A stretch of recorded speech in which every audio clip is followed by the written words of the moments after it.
What is happening, guys? Birdman316 here again. You remember the green Grote Les Paul special style guitar? Very much like that one, but a few differences. This one here is the replacement of the one that had the broken neck. Thankfully, this one came unharmed, unbroken. There it is right there, Grote. There we go. Let's get it nice. There you go. Now these inlays, I'm not sure what they're made of, but they are simply gorgeous. This camera does not do it any justice at all. These things are gorgeous. Ease them down like that. Soap bar P90s. They're all stock. Everything's all original in this guitar except for these knobs. It had gold 70s style speed knobs on here. There's a dust on there. How did I get there? So I thought these would look better, because you got the amber in the dark spot of the guitar here, and you got the silver chromy buttons. Now this switch tip is all original. It's the same. Came with the guitar. You notice this guitar right here has a tailstop piece and a Nashville style tunematic bridge. While this one here has a whole wrap over tail bridge. Now I'm not really sure if that has anything to do with tone or not. It's just a different setup as far as I know. If anyone out there knows any different, be sure and chime in and let me know if I'm mistaken. This is a tabletop chat comparing these two together. This one is the Epiphone Les Paul Special. As you can tell right here. Let's take a look up here. There you go. You notice this one has dot inlays. There you go. And of course, this one is a bolt-on neck. You can tell where it's put together right there. Now this one here, check this out. Be very careful of this table. I poked a hole through it accidentally before when they switched it. But check this out. It's a set neck on this one. It's got some kind of little curve right here on the very back of the neck. I guess it's allows you to get that upper access a little bit better. Why don't you check out something else right here too? Check this out. Okay, on this one first. Totally flat. And a slab of mahogany. I think it's a mahogany neck as well. This one, the mahogany body. I think it's a mahogany neck as well. Now check this out. You can see, there you go, you can see it there. It's got like a little slanted spot right here. I guess it's to make it easier to get here if you need to do some wild showing off and stuff. Now you're probably asking, why didn't you get another green one? I said, well, okay, here's what the deal is. I guess I was scared they would accidentally grab the same one and ship it back. The same one that was broken. But I guess most companies have enough sense to put the broken items to the side where they won't mistakenly get sent out. But I don't know. I guess I was a little scared about that. But anyway, these are proper strap buttons. Come over here, we can see this one as well. There we go. Now these, I replaced these because these ones that came on here were Fender style. Nothing wrong with Fender, but I don't want Fender style stuff on a Gibson-ish style guitar. Well, actually, this is Epiphone is owned by Gibson anyway, but it's still the same story. You can check right there. You can tell that's a plastic jack plate. This one is a metal jack plate. But I'll tell you what, I played this one a little bit as I was setting it up, or fine-tuning it. It came pretty well set up out of the box. But this here Sounds really, really good. And in the sound samples we're gonna hear, can the grote keep up with this one in sound? But this is my own opinion right here. Dollar for dollar, value for your dollar. This one, regular price is like $200. This epiphone. This one, regular price is like $1.59, I think, something like that. But I had some coupons, and I had a little bit left on my gift card from the last one. I got this for like total price out the door, so to speak, was like a $153. Value for the dollar. I think this one is a little more value for your dollar because, like I said, this bridge setup here is just, I guess it's just preference. I'm not sure if it actually has anything to do with the tones and the sounds or whatever. But as far as like value for your dollar, this one has a bolt-on neck. It's got the dot inlays. And plus, these tuners are better than the ones on the epiphone. And this one you get block inlays and a set neck for less money. Now I'm not really sure if these pickups here will hang with those. We're going to find out in the sound sample. But build for build, dollar for dollar, value for your dollar. I think this one edges out the epiphone a little bit. But what we're going to do, we're going to find out, we're going to do some sound samples of both. We're not going to really be concentrating on this one too much for sound samples. We're not going to be spending a whole lot of time on it because I do have films with sounds, surfing and everything covered with this guitar right here. Blues and all kinds of stuff. Well, me attempting to play blues and me attempting to surf with it. But we're going to be spending a lot of time with this one as far as like doing some blues and surfing and some overdrive and whatnot. Cleans, of course. I honestly think this one here, these pickups sound great, but we're going to find out, will they hang with those? Another thing about these, see the switch here, is right about in line with the volume and the tone. It does not have a poker chip. This one here, you notice that the switch is a little bit lower, not lined up with those volume and tone pots. And this one does have a poker chip. But the finish on both these guitars is, I guess you could say, is matte. Not really what you say a semi-gloss, but you can see the wood grain a little bit. And you can see, it looks like it's got dog hairs. You know what I mean? Not on this way. Yeah. We got a little dog hair going on with this one too. You can see right there. Let me come over to this one here and get close. In your face sort of deal. There you go. We got some dog hair going on there. Check it out. But both these are slabs of mahogany, except this one's got a little bit of a curve, a little bit of a slant. There you go. You can see the reflection of the towel. But anyway, guys, that's enough jabber-jawing for now. We're going to get with it. We're going to get some sound samples on these babies here. Well, I will see you guys in just a little bit, guys.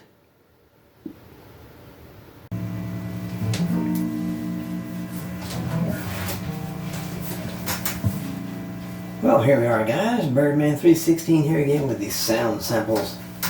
But first, let me tell you,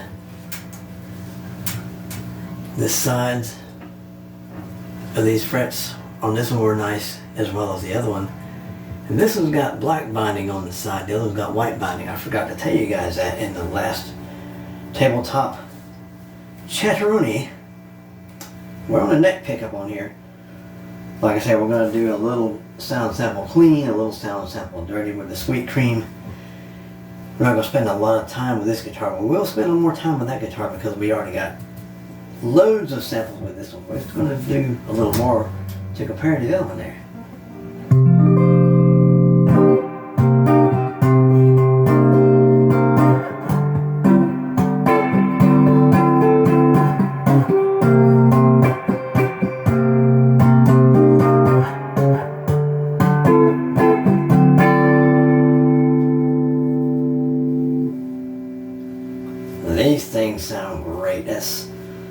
on the neck all by itself.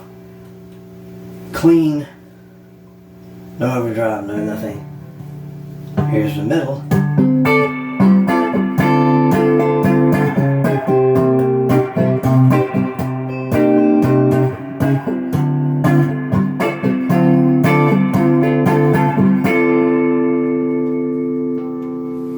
Now we're on the bridge all by itself, all clean.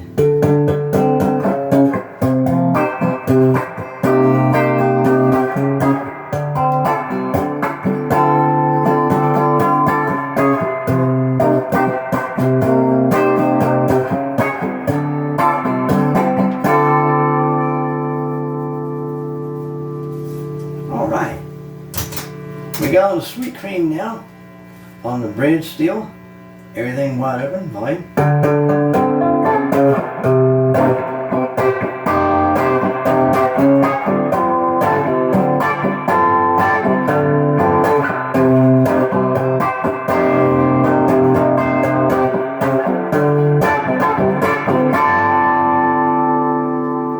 Nice drive, nice drive.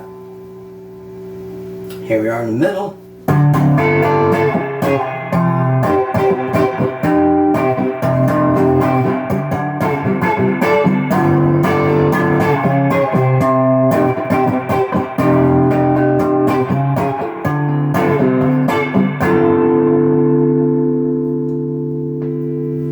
Now on the deck all by itself now.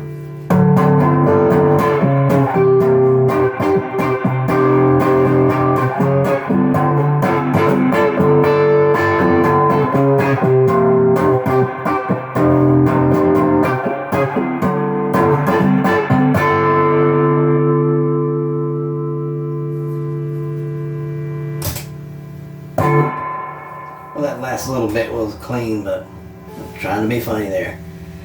Now, we're unplugging the Les Paul Special Epiphone.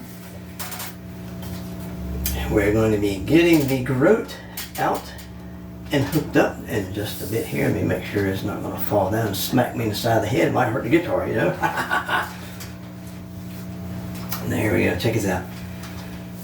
See the sides. Now, speaking of sides, the sides of this thing are really, really smooth. It feels great. Now, the sides of that one were smooth as well, but I did have to do a little bit of spot leveling on that one.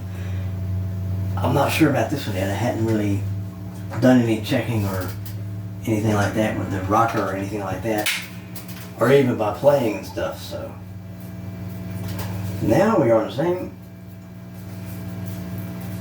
Something tickling me nose there. Same thing, wide open tone, wide open volume. On the neck, clean, no sweet cream right now.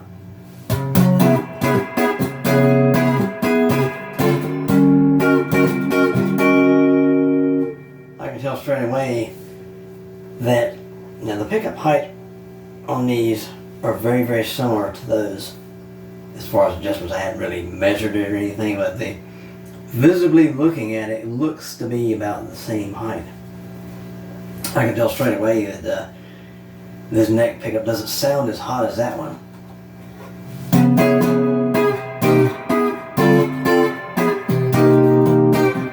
Sounds good though, still sounds good, nothing wrong with that.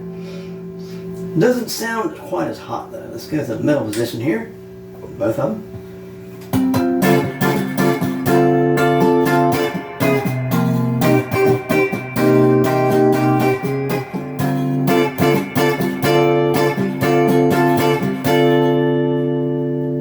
Both of them. Now we're on the bridge by itself.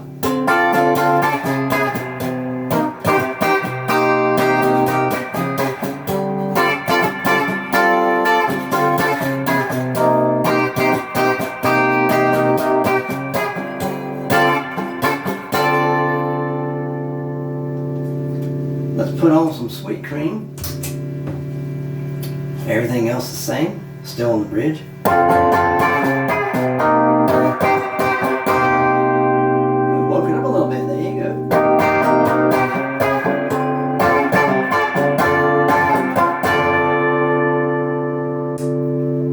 Both of them.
Okay, let's cut the sweet cream off.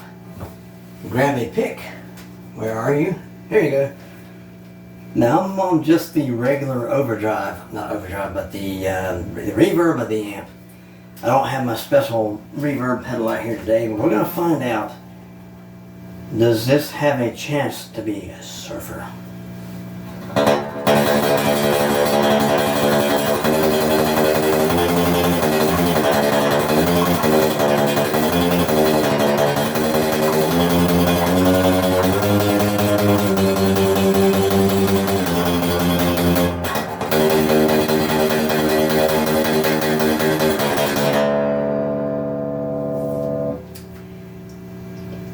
I believe it does. It's got that special surfy ring to it.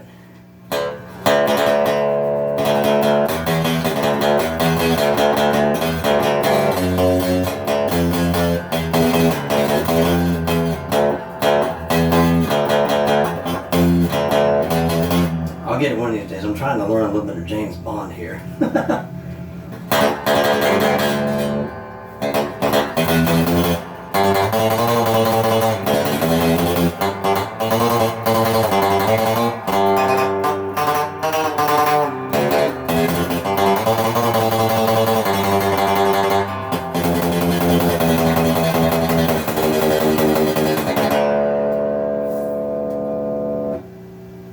It sounds nice and surfy with the normal regular overdrive, but not overdrive, I keep saying overdrive, reverb of the amp.